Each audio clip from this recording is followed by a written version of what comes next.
hello' guys welcome to my mini blogs আজি হৈছে মহান বীৰ মহান যোদ্ধা বীৰ লাচিত বৰফুকনৰ 400 বছৰীয়া জন্মজয়ন্তী আৰু তেওঁৰ জন্মজয়ন্তী উপলক্ষে আমাৰ বিদ্যালয়ত বিভিন্ন ধৰণৰ কাৰ্যসূচী আয়োজন কৰা হৈছিল আৰু আজি তেওঁক স্মৰণ কৰি আমাৰ কণ কণ ল'ৰা ছোৱালীখিনিয়ে এখন নাটক প্ৰদৰ্শন কৰিছিলে গতিকে চাওঁচোন আহক আৰু এয়া ছাৰে তেওঁলোকক সাজু কৰোৱাই আছে বীৰ লাচিত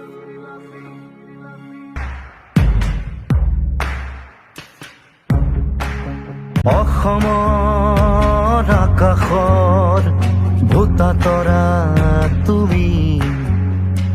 সাহসৰ শুকুতিৰ পৰিভাষা